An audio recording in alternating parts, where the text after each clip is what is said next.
think it is clear that the policy of the regulation, if care is not taken, will definitely take us on the road of more governance crisis. I mean, Nigeria Labour Congress just not long ago suspended the strike for us to have holistic view of what is going on in the petroleum sector and for us to have another template of price increase at this hour. That now confirms the fear of the labor movement that this buzzword deregulation means nothing but endless price increases. So this is one increase too soon, and at a time we are just coming out of crisis of distribution of palliatives, crisis of hardship, any additional measure that increase the price of goods and services, for me, is insensitive, it's uncalled for. And even if you say you have the regulation, you should also look at the context. I think the context now is completely uncalled for. We're also on the eve of festivity, end of the year. This is going to increase the cost of movement. I think it's important that the Minister of Petroleum Resources, look at all the numbers. And when I look at the numbers, I thought the price of crude oil is coming down. Exchange rate is also stable. So what would be the basis for NNPC to increase the price of products, which marketers are now queuing into? So I think that's what I want to say, and that will not be in the spirit of the honor we are doing to a selfless leader of Alhaji Balarabe Musa. But this issue is not just for Labour. I think it's for those who have elected to represent us.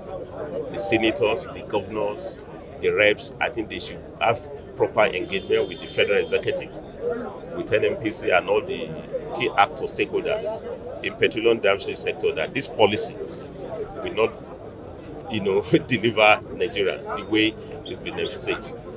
I think we should be talking now of fixing refineries, as the case may be. And I'm happy some state governors are already going to modular refineries. I know of Edo State, it's almost completed. Delta, the same thing. Imo, I think that's the way we should go, not to be posting new price increases. But I want to say, in the long run, that it is those who have elected who must show that they are interested in the plight of the working people. I don't think we should combine the protests of the youth with the protests of Nigerians again over increasing price of fuel. That would not be useful for us. Politicians stand for nothing and they fall for anything. But Balarabe stood for honesty, for integrity, for accountability, and democracy from the beginning to the end. So I think the best tribute we can have for Alhaji Balarabe would be to reinvent our politics, in which we return back to politics of service to the people, driven by visions and ideologies. But also, the other takeaway is that even in our frustration, in which we always say the problem of Nigeria is leadership, maybe we should look inward. If we look inward properly, there are still leaders. Best inspiration would be, it's good that we do we have all the superlatives, all the adjectives to describe Malam. But the best tribute would be to try and emulate him in his selflessness. And this is where I want to say that I want to commend the Lagos State Governor,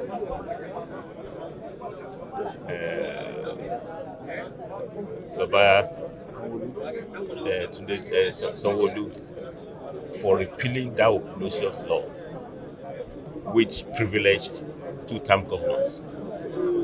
It started in Lagos and the thing has become wildfire in all the states. I commend him for repealing that law, because we have said so before, eternal pay for governors who serve 2 terms are unjust, they are unsustainable, and very unfair. The tenure of a governor, 2-term governor, will not more than 8 years. A worker is only entitled to pension after 10 years. First, the job of governance is not a pensionable job, and then when you now have that kind of law which privilege them, I think it's only unacceptable. So what I want to say is that I want to recommend for all governors. I was told that Kwara State governor has repealed it. That would be the best tribute to honor Alhaji Balarabe Musa. It's not wanting to salute his leadership in terms of selflessness. Let's also practice to emulate what he stood for. You can't. Here we are, the first democratically elected governor of Kaduna State. This is his house. This is the way this house was when he was alive. It was open to all, simplicity, modesty. I think all our serving leaders at all levels should be able to know that we brought nothing to this world and we're not taking anything away. And in a society in which there's massive inequality, in which the very few rich are getting richer, majority of our people are getting poorer, it's unacceptable that public officers will generously reward themselves when they leave the masses in poverty and penury. And I think if most of our leaders can downsize their privileges the way Alhaji Balarabe did when he was alive, many resources will be available for public service, as the case may be.